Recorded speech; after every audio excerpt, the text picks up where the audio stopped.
High বন্ধুরা, আমি আজকে হাজির হয়েছি 2025 সালে মুক্তি পাওয়া এমসিইউর 13 নম্বর সিরিজ আয়রন হার্ট। আমি আজকে হাজির হয়েছি সেটারই এক্সপ্লেন নিয়ে। এই মুভিতে বেশ কিছু কমিক্সের ক্যারেক্টারকে দেখতে পাই, তো চলুন শুরু করা যাক আজকের মুভি এক্সপ্লেন। গল্পের শুরুতে লেডি উইলিয়ামসের ফ্ল্যাশব্যাকে দেখি রেলি তার ফ্রেন্ড নাইটলির সাথে ব্লগ বানাচ্ছে, আর তারা সেখানে দর্শকদের জানাচ্ছে তারা কি হতে চায়, মানে ডেলি ব্লগে যেরকম পাগলামি হয় সেরকম। এরপর সিন শিফট হয় বর্তমান সময়ে। এখানে জানা যায় উইলিয়ামসের বন্ধু কয়েক বছর আগেই মারা গিয়েছে, আর এর লাইফ কেমন সেটা তো আমরা জানি। উইলিয়াম অত্যন্ত বুদ্ধিমান, সে খুব অল্প বয়সে সাফল্য অর্জন করেছে, আর নিজের বুদ্ধি দিয়ে সে একটি ড্রেসও বানিয়েছিল, আর তাকে আমরা ওয়াকান্ডাতেও দেখেছি। ওয়াগান্ডার সে ঘটনার পর সে আবারও MIT-তে ফিরে এসেছে এবং সে স্টাডি করছে। তারও একটা স্বপ্ন, টনি স্টারের মতো সে একটি ড্রেস তৈরি করবে এবং সে অনেক খ্যাতি অর্জন করবে। এখানে প্রবলেম একটাই, টনি ছিল অনেক ধনী, তাই টনি তার দরকারি গ্যাজেট আর পার্টস খুব সহজে পেয়ে যেত। যদিও টনি তার প্রথম শ্যুট একটি গুহাতে বানিয়েছিল, সেখানেও টনি তার প্রয়োজনীয় দরকারি জিনিস খুব সহজে পেয়ে যায়। কিন্তু রিলি তো একজন স্টুডেন্ট মাত্র, তাই সে টাকা রোজগার করার জন্য কাজ করে। যেমন অন্যান্য ছাত্রছাত্রীদের অ্যাসাইনমেন্ট সে নিজেই করে দেয় এবং তার বিনিময়ে সে কিছু টাকা নেয়, এবং সে টাকা দিয়ে সে নিজে স্যুট তৈরি করে। এখন যেহেতু সে অন্যান্য স্টুডেন্টের অ্যাসাইনমেন্ট সে নিজেই করে দিচ্ছে, তার এই কার্যকলাপের কথা শিক্ষকরা জেনে যায়। এরপর কলেজের শিক্ষকরা রিলিকে সরাসরি কল করে এবং তার সাথে মিটিং করে, এবং তার এই ভুলের কারণে শিক্ষকরা তাকে MIT থেকে সাসপেন্ড করে দেয়। এরপর কিছু গার্ডদের আনা হয় যাতে রিলি তার প্রয়োজনীয় জিনিস ছাড়া অন্য কিছু নিয়ে যেতে না পারে। এখন রিলিকে কলেজ থেকে বের হয়ে যেতে হবে। রিলি এদিকে একটি ড্রেস বানিয়েছিল, তারপর সে এই রোবট ড্রেসটি পরে সেখান থেকে পালিয়ে যায়। এই ড্রেসটার ভিতরে দেখা যায় লিলির বানানো AI, যার নাম ট্রেভার। এবার এই AI সে এত পাওয়ারফুল নয়, সে ছোট ছোট কাজ করতে পারে। রিলি তার AIকে বাড়ি যাওয়ার জন্য অর্ডার দেয়। এই রোবটের কিছু প্রবলেম থাকায় ও কিছুক্ষণ ওড়ার পর আবার মাটিতে পড়ে যায়, ফলে তার রোবোটিক ড্রেসটি চূর্ণ বিচূর্ণ হয়ে যায়। অন্যদিকে একটি অপরাধীদের দল যারা পুরো শহর ঘুরে বেড়ায়, এবং এই দল অনেক ছোট বড় অপরাধ করে থাকে। আর এই দলের লিডার হচ্ছে রবিন্স, মার্বেল কমিক্সের এক অ্যান্টি হিরো। যদি তার সম্পর্কে জানার ইচ্ছা থাকে অবশ্যই আমাদের কমেন্ট বক্সে জানাবেন। এই রবিন তার সাথীদের সাথে মিলে তার ওই মিশনগুলো কমপ্লিট করে। তার টিমে থাকে স্টুয়ার্ট ক্লার্ক বা Rampage, the black sibling, John King, Slack ও ক্লাউন। তারা যে মিশন করছিল সেটাতে স্টুয়ার্ট ক্লার্ক ও র্যাম্পেজ তারা দুজনই ঠিকঠাকভাবে তাদের নিজেদের কাজ করে না, তাই রবিন ঠিক করে তাদের দুজনের জায়গায় অন্য কাউকে রাখবে। যেহেতু রবিন একজন টেকনিশিয়ান, এখন পার্কারের দরকার হার্ডওয়্যার এক্সপার্টের। ঠিক তখনই পার্কারের নজর যায় উইলিয়ামের আয়রন ড্রেসের উপর, কারণ উইলিয়াম বাড়ি ফেরার টাইমে রবিনের সামনে দিয়ে গিয়েছিল। রবিন ডিসাইড করে রিলিকে তাদের টিমের জন্য অ্যাপ্রোচ করবে। এদিকে রিলি উড়ে যখন তার বাড়ির দিকে যাচ্ছিল, তার আয়রন ড্রেসের প্রবলেমের কারণে তার ড্রেসটি তছনছ হয়ে যায়। সেখানে ল্যান্ডন নামের একজন বাচ্চা ছেলের সাহায্য নিয়ে ওই বাচ্চা ছেলেটি রিলির ওই আয়রন ড্রেসটি বহন করে নিয়ে যায়। বাড়িতে রিলির মা তার কিছু বান্ধবীদের সাথে কথা বলছিল, আর ঠিক তখন রিলি বাড়িতে এসে উপস্থিত হয়। তার মা আগে থেকে জেনেছিল MIT থেকে তাকে সাসপেন্ড করে দিয়েছে, আর রিলির মা তখনই তাকে এই বিষয়ে প্রশ্ন করে। আর ঠিক তখনই রিলির বন্ধু জেপিয়ার এসে উপস্থিত হয়।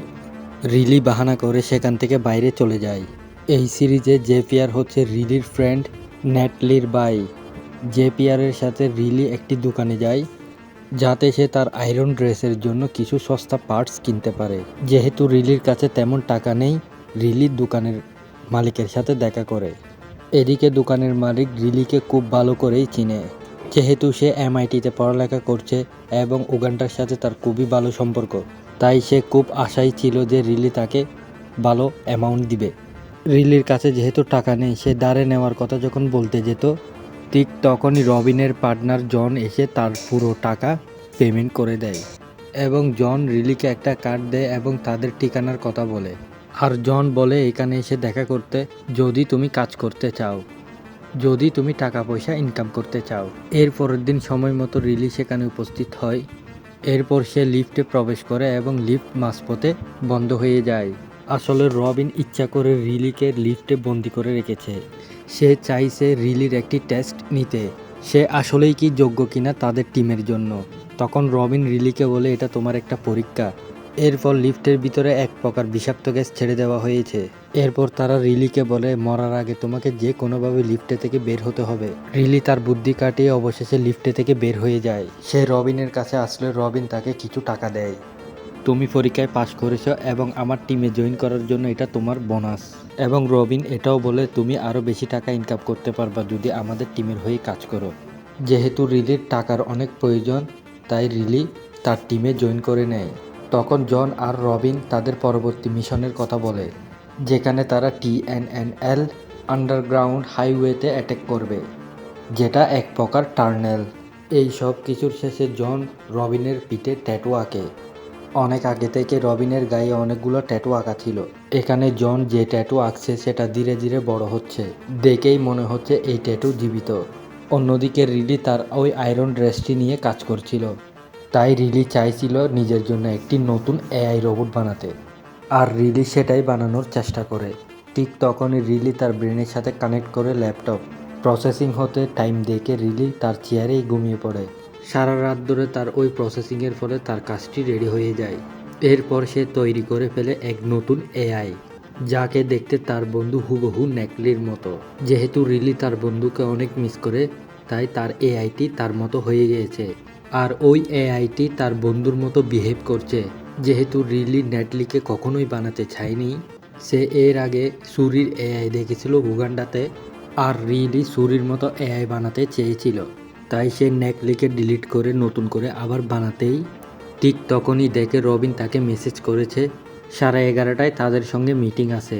তখন সেখানে রিলি উপস্থিত হয় আর তারা বলে তারা ওই আন্ডারগ্রাউন্ড টানেলটি হ্যাক করবে। এখানে রিলির পরিচয় হয় বাকি টিম মেম্বারদের সাথে, কিন্তু সেই কাজের জন্য রিলিকে ড্রেস তৈরি করতে হবে আজ। তাই তার আয়রন ড্রেসের পার্টসের জন্য রিলিকে কোচ দেয় নেগলি, কোচ দেয় জো ম্যাকেলগারের, যে কিনা চুরের মার্কেট থেকে ইল্লিগাল ওভেন অনেকগুলো ডিভাইস কিনে নিজের বাঙ্গারে রেখেছে। আর রিলি তাকে ব্ল্যাকমেল করে যাতে তার ওই বাঙ্গার তার কাজে ব্যবহার করতে পারে, যাতে সে ওইখান থেকে পার্টস নিয়ে বানাতে পারে নতুন আয়রন ড্রেস। এই জো ম্যাকেলগারের আসল নাম হচ্ছে ইজিক্যাল স্টেন। 2008 সালে মুক্তিপ্রাপ্ত MCUর প্রথম মুভি আয়রন ম্যানে যাকে আমরা ভিলেন রূপে দেখেছিলাম, আইন স্টেন, তারই ছেলে হচ্ছে ইজিক্যাল স্টেন। আর সে একজন টেক জিনিয়াসের ছেলে হওয়ার কারণে আর তারও এই ট্যাগের প্রতি আলাদা একটা টান আছে। আর এটাই আমরা জানতে পারি পৃথিবীর মানুষরা জানতো ওভার আইনস্টাইন প্লেন দুর্ঘটনায় মারা গিয়েছিল। ইজিক্যাল ইডিকে বলে যে না, সে আয়রন ম্যানের সাথে লড়াই করে মারা গিয়েছিল। আর কমিক্সের ইজিক্যাল তার বাবার প্রতিশোধ নিতে শুরু থেকে সেই ভিলেনের রাস্তা বেছে নেয় এবং তার নাম হয় আয়রন মঙ্গার এবং আয়রন ম্যান 2.0। এই সিরিজে আমরা দেখতে পাই সে তার বাবার কর্মকাণ্ডকে অনেকটাই ঘৃণা করে। সে চায় না তার বাবার মতো হতে। এদিকে রিলি সে বাঙ্গারের অ্যাক্সেস পেয়ে সে কাজ শুরু করে দেয়। আর যেহেতু নিজের কাছে RTRটা নেই, সে আয়রন ড্রেসের পাওয়ারের জন্য ইউজ করে সোলার এনার্জি ও উইন্ড পাওয়ার। সে আয়রন ড্রেসটি রেডি করে সে সোজা উপস্থিত হয় আন্ডারগ্রাউন্ড টার্নেলে। তাদের প্ল্যান ছিল একটি ফ্যান ড্রাইভ যেটাতে ভাইরাস আছে সেটা টার্নেলের ভিতরে যে কোনো একটা নির্দিষ্ট জায়গায় রেখে দেওয়া। প্ল্যান অনুযায়ী সে কাজে লাগে পড়ে এবং হঠাৎ করে তার AI কথা বলতে শুরু করে। রিলি চমকে গিয়ে হঠাৎ করে তার হাত থেকে ফ্যান ড্রাইভটি পড়ে যায়। রিলি সেখানে অন্য প্ল্যান বের করে। অবশেষে তারা ওই হাইওয়ে টার্নেল হাইজ্যাক করে নেয়। এরপর রবিন গিয়ে উপস্থিত হয় ওই টার্নেলের মালিকের কাছে। তাকে হুমকি দিয়ে তার কাছ থেকে একটা সাদা পেপারে সই করিয়ে নেয়, যাতে করে রবিন সহ তার টিম মেম্বারদের ওই টার্নেলের মালিকানা থাকে। অন্যদিকে রিলি টার্নেলের ভিতরে কাজ শেষ করে বাইরে যখন উপস্থিত হয়, তখনই AI নেটলি রিলির সাথে কথা বলে। তখনই একজন গার্ড এসে রিলির দিকে বন্দুক তাক করে। তখনই ওই গার্ড তাকে স্যালেন্ডার করতে বলে। তখনই হুড ওই গার্ডের উপর গুলি চালিয়ে তখনই সে নিজের পাওয়ারে কন্ট্রোল করে এবং গার্ডকে মেরে ফেলে রিলিকে বাঁচায়। রিলি কিছুক্ষণের জন্য থমকে যায় যে গার্ড মারা যাবে, তখন রবিন বলে, গার্ড মরবে না, তুমি এখান থেকে চলে যাও। কিন্তু রিলি সেখান থেকে চলে যায়, কিন্তু রিলি বার্গারের উপর সন্দেহ হয়, কারণ বার্গার মানে রবিন অদৃশ্য হতে পারে।